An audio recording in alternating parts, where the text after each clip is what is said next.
মেলেনি। এদিকে জামালগঞ্জ উপজেলা নির্বাহী কর্মকর্তা প্রসন্ন কুমার চক্রবর্তী জানান, সুনামগঞ্জের সব হাওর তলিয়ে গেলেও পাকনা হাওরটি এতদিন স্থানীয়দের চেষ্টায় টিকে ছিল। এ সময় ক্ষতিগ্রস্ত কৃষকদের দ্রুত সরকারি সাহায্য দেয়া হবে বলেও নিশ্চিত করেন তিনি।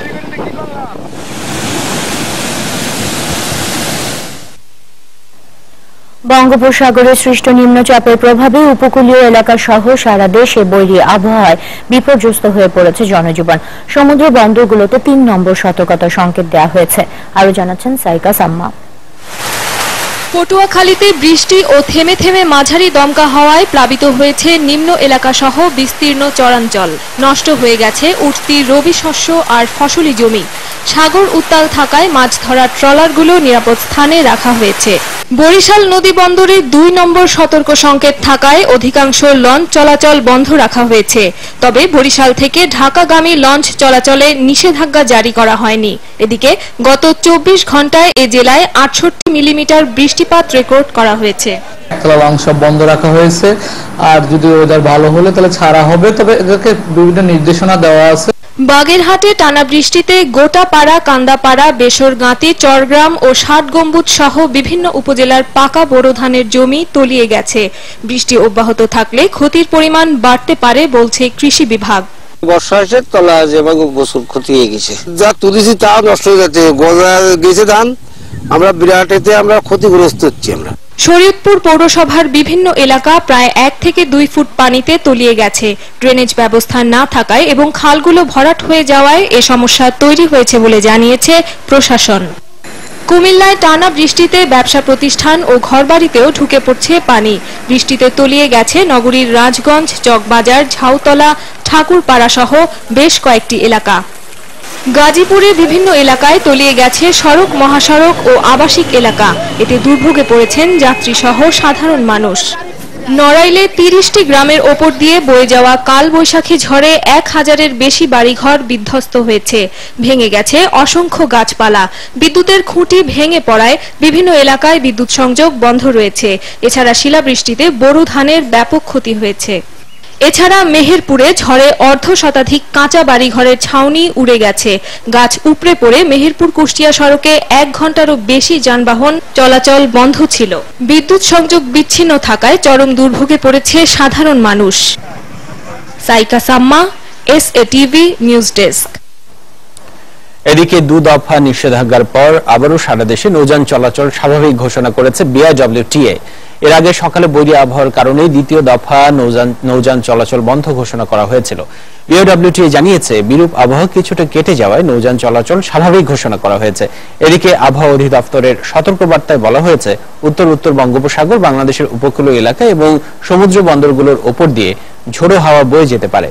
এদিকে চট্টগ্রাম, কক্সবাজার, মংলা ও পায়রা সমুদ্র বন্দরসমূহকে ৩ নম্বর স্থানীয় সতর্ক সংকেত দেখিয়ে যেতে বলেছে আবহাওয়া অধিদপ্তর। বজ্র মেঘের উপস্থিতির কারণে পুরো এলাকাগুলোতে আমরা ৩ নম্বর সতর্ক সংকেত যেতে বলছি এবং মাছ ধরার নৌকা সমূহকে সাবধানে চলাচল করতে পারে। আগামীকাল বৃষ্টিপাত কিছুটা হওয়ার সম্ভাবনা আছে স্থানীয়, তবে এই বৃষ্টিপাতের এটা স্বাভাবিকের চেয়ে খুব বেশি হবে সেরকম। প্রতি বছরই বর্ষা মৌসুমে ভাঙা রাস্তা ও জলাবদ্ধতায় চরম দুর্ভোগে পড়তে হয় নগরবাসীকে। কিন্তু এবার গ্রীষ্মের শুরুতেই পড়েছে আগাম দুর্ভোগ।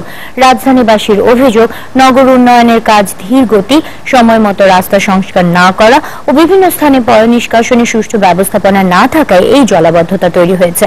তবে ঢাকা দক্ষিণ সিটি মেয়র সাঈদ খোকনের দাবি, মালিবাগ মৌচাক ফ্লাইওভারের কাজ শেষ হলে আগামী জুন-জুলাইয়ের পর জনদুর্ভোগ থাকবে না। তারফর রহমান তুহিনকে নিয়ে এমএন নাসিরের প্রতিবেদন। সাগরে নিম্নচাপের কারণে টানা বৃষ্টিতে চরম দুর্ভোগে পড়েছে রাজধানীবাসী। সবচেয়ে বেশি ভোগান্তির শিকার দিনমজুর, চাকরিজীবী, স্কুল কলেজগামী শিক্ষার্থীরা। পরীক্ষার মালিবাগ থেকে সবসময় বাসে উঠি, এখন পানির জন্য কোনো বাস পাইতেছি না। রিক্সাওয়ালাদের ভাড়া বেড়ে গেছে, রিক্সাওয়ালারাও যাইতে যাচ্ছে না। গুলিস্তান যাবো যেখানে 40 টাকা ভাড়া, সেখানে 80 টাকা ভাড়া যাচ্ছে। বাসও সিটিং হওয়াতে বাসে উঠা যাচ্ছে না, রিক্সা তো নাই একেবারে, ভাঙা রাস্তা তো, এখানে রিক্সা পড়ে যাচ্ছে, ওখানে রিক্সা পড়ে যাচ্ছে। এরই মধ্যে মালিবাগ, শান্তিনগর, মৌচাক, পল্টন, বাংলা মোটর, বাড্ডা ও কাকরাইল সহ বেশ কিছু এলাকার বেশিরভাগ সড়কেই বৃষ্টিতে তৈরি হচ্ছে জলাবদ্ধতা, আর যানজটে স্থবির হয়ে পড়েছে জনজীবন। সোয়ারেজ লাইন সব ভেঙে এই রাস্তার এই একদম একসাথে হয়ে গেছে, আমরা একদম গাড়ি ঘোড়া কিচ্ছু বের হতে পারি না। ওই মসজিদে নামাজ পড়া পর্যন্ত অযোগ্য হয়ে গেছে, ওখানে প্রায় 1 হাঁটুর উপরে পানি বা রাস্তা ভেঙে সুয়ারেজ লাইনে পানি উঠে গেছে। দেখতেই তো পাচ্ছেন শান্তিনগরে অশান্তি হয়ে গেছে। তবে শিগগিরই এমন দুর্ভোগ থেকে নগরবাসী মুক্তি পাবেন বলে আশার কথা শোনালেন দক্ষিণ সিটি মেয়র।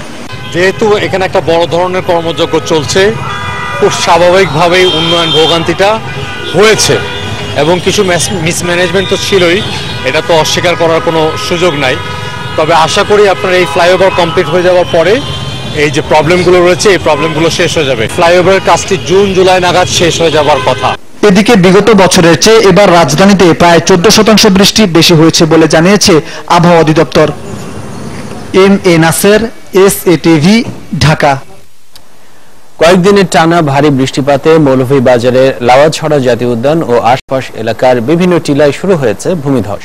এতে উদ্বিগ্ন হয়ে পড়েছেন পর্যটকরা। তবে শিগগিরই এই ভূমিধস মেরামত করা হবে বলে জানালেন কর্তৃপক্ষ।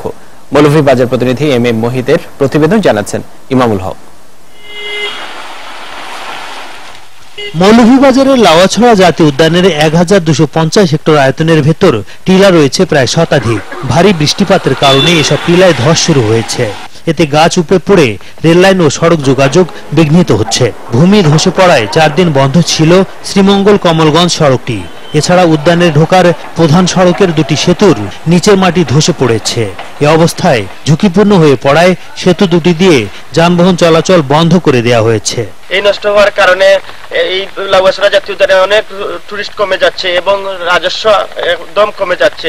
রেল চলাচল বন্ধ হয়ে গেছিল, তো এগুলা আমাদের জন্য, আমরা যারা পর্যটক তাদের জন্য এটা আর কি অনেক ক্ষতিকর। এই ব্রিজটা ভাঙার কারণে আমরা শ্রীমঙ্গল যেতে পারতেছি না, এই রাস্তায় আমরা আবার ঘুরে ভানুগাছ যাচ্ছি।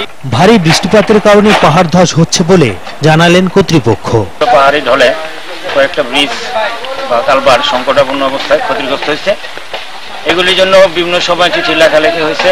তো গতকাল আমাদের বিভাগীয় কর্মকর্তা জনাব মিহির কুমার দু মহোদয় এখানে আসছিলেন, এগুলো দেখে তড়িৎ ব্যবস্থা নেওয়ার আশ্বাস দিয়েছেন। উদ্যানে গড়ে প্রতিদিন প্রায় 450 পর্যটক আসেন, কিন্তু বৃষ্টি ও টিলা ধসের কারণে এই সংখ্যা কমে গেছে প্রায় 5 গুণ। SATV news desk. Lakh lakh dollar পড়ে আছে, কিন্তু রানা প্লাজায় ক্ষতিগ্রস্ত কেউ আর সাহায্য নিতে আসে না। রাজধানীর জুরাইন কবরস্থানে রানা প্লাজা ট্র্যাজেডিতে নিহতদের শ্রদ্ধা জানাতে এসে এমন দাবি করেছেন BGMEA সভাপতি